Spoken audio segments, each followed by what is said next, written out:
Hey, what's up, everybody? I know it's been a long time. I thought I would bring you through and show you the new home theater that we just finished in my house, and walk you through and show you everything on that. So let's get started.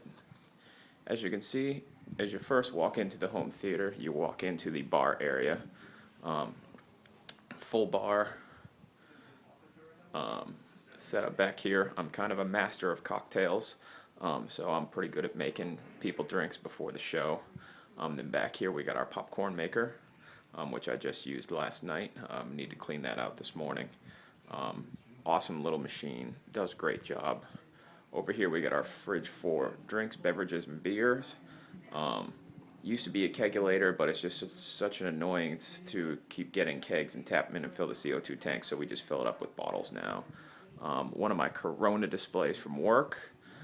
Over here we got a TV with a DVD player. What we do is we put all the new trailers on that, have that playing as you walk into the theater. So as you're getting concessions and stuff before the theater, it's like the true movie experience. You get to watch all the trailers for the stuff coming out in the theater soon. We redo a disc about every 3 weeks. I'm going to put that on there. Over here, still got a little bit of a mess we're cleaning up. We got a table. Sometimes we'll cook up some hot treats. We use this too during football season. So we got some crock pots for wings, French fries, hot dogs, anything like that. Not usually used for regular movie nights unless it's a huge party or anything like that. And then that's what's going on. Now, I warn you before we get into the movie part itself, this was a complete do-it-yourself movie theater build. I had no contractors come in. I didn't want to spend a ton of money building this theater. I did it piece by piece and weeks by weeks. I have no carpentry skills at all, and let me re-stress that, at all. I think the only tools we really used was a hammer, a screwdriver, and that was about it. Here's the challenges we had in this room. This is a sunroom that used to be a back porch off of our house, and then it got completely built in when we put the pool outside the back porch and then screened that over. So the problem we had is these big doors like this. We had 4 of these triple doors that just looked outside, and in the middle of the day you would get so much sunlight in here because all these doors, the sun would hit them in the late afternoon when it's going down, and this room would just be bright as could be. So that was our biggest challenge out here, was to get light control. So the first thing we did was we set up some bookcases over here to kind of block this area off. And as you can see, it's got a little curtain area that you kind of go into the theater. So let's head in there now.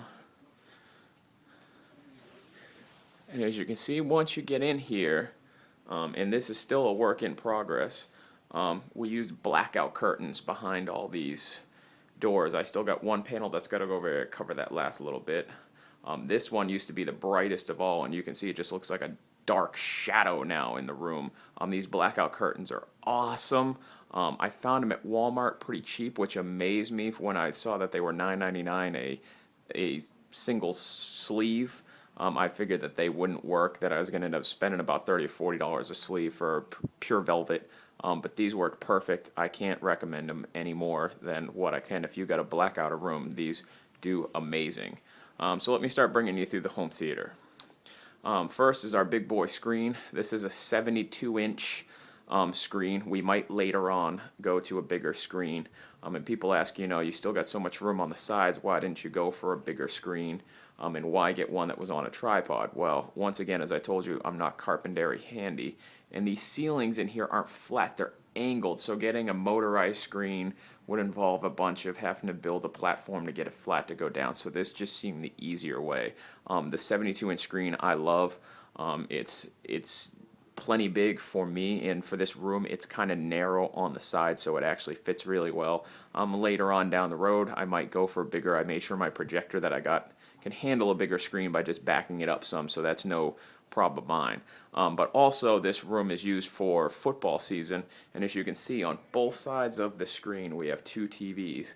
They're each hooked into their own direct TV box, and then the screen itself is hooked up into an HD DirecTV box, a different one, which allows us during Sundays to put 3 different football games on at once, which is really cool. And if I got a bigger screen, that would block off those TVs and make that kind of a real pain in the ass to deal with. So That was kind of, it fits just perfectly in between them, amazingly enough. So that kind of worked out in our favor. Let me take it from the front. We'll work our way towards the back. So as you can see over here, we got I think this is a 40-inch Vizio TV, hooked up to an Xbox 360. And then we got one of the surround sound speakers, the front surround sound speakers up here on the bookcase. The 72-inch screen. Then on the far side, this might be a little harder to see because it's not a whole lot of lighting in here, but there's another 40-inch TV back there. It's kind of hiding in the darkness. And that's just hooked up to another direct TV box and another surround sound speaker in that bookcase. Old VHS movies and all the PS3 games down there.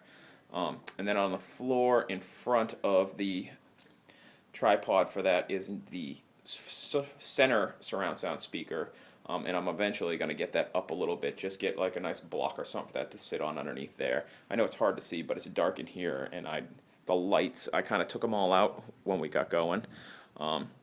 As you come in, here's the first couch that you can sit on. I want to get a cover for the couch, so it just because both of them I got were just different couches. I want to get covers for them so they look the same, so I want to get black covers just so it kind of blends in the movie theater. And then I got a red table and a flameless LED candle that's perfect for the movie time. It adds enough light so you can see any popcorn or drinks or anything you got on the table, but doesn't bother the projector at all. On the back corner of the couch, I don't know if you can see it, is the back surround sound speaker. And then we have the sidewall, and then back behind here is the other chair. It's a love seat. Once again, as you can see, I just got different couches from where we were out and getting them. I didn't want to spend a ton of money. Eventually down the road, maybe at the beginning of next year, I'm going to replace these with actual movie theater, the nice recliners and stuff. But for right now, these are comfortable. They work. You can sit down and watch plenty of movies. And as you can see on the back of that is the other rear surround. Another table, LED candle. Then on the side wall, a couple of framed movie posters. We're going to put another one there, and then one back here. And then if you go behind the couch, those bookcases that block the room off at the front, that's them right there, and they house all the movies,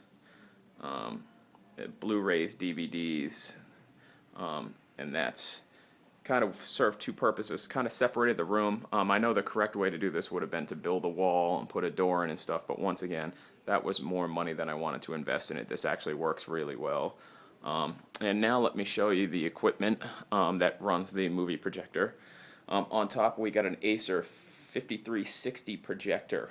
This thing is awesome. If anyone is looking into getting a novice home theater for themselves, this is one I definitely suggest. This projector runs you anywhere from about $500 to $600 depending on where you get it from. It works perfectly. I know it says it's only 720p, but that's not completely true. It does take 1080p signal and produce that. It is just amazing picture quality. It's so easy to set up, simple functions. You don't have to do a ton of adjusting and stuff to get a great picture. It's definitely a high recommendation for me. Then I have my HDMI splitter box here because the projector only comes with one HDMI. That was easy enough to solve. And then below it I have the DirecTV HD DVR box that I run my basic cable and stuff through. This is usually used for sporting events, football, any baseball, the NBA championships and stuff like that. We ran through this. Other than that, I don't really play normal TV. I'd rather play it on one of the two TVs up front there. Then we have the PS3 here. I use this for, this is my main movie factory. I take all my DVDs and Blu-rays and run them through here for the projector. I find that PS3 just has an amazing upscaling quality for regular DVDs. Blu-rays look great on it in games, and it's easier than having 4 or 5 units and a ton of cables to go through. And then below that, you can't barely see it, but I have a Philips surround sound system receiver.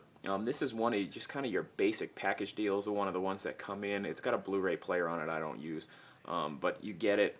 It's got the speakers and everything with it. I know everyone says that's not really a true home theater surround sound unit. It comes with 5.1 audio. It's, Dolby Digital, completely correct. And for this room, it's not a huge room. It's kind of thin. I tell you, this thing really, really does a good job of filling this room with sound. It's a great unit. I don't think I could have anything super too loud with having to spend a ton of money to get all these walls insulated and stuff so my neighbors don't call the cops on me. So this actually works out perfectly for me. I was able to get it for a super steal because it was at a store. It was the last one, the display unit that just no one ever bought, and I was able to get it really cheap. So actually, it works out perfect for me. And as you can see, I got one more window over here that right now I'm blocking out with just cardboard. That's going to get, when Walmart gets more of these blackout curtains back in, that's going to black those out. I'm going to get those and hang those down. And then we're just going to add some more, nuances and stuff and a little bit of stuff to pop up this room. It's about, I'd say, maybe 70% of the way done to what I want to do with it. I want to take the ceiling and get some fake vines and run them along to kind of give it like a forest look, kind of like you get at the Rainforest Cafe. That's going to be later on down the road. But this is a tour of my home cinema.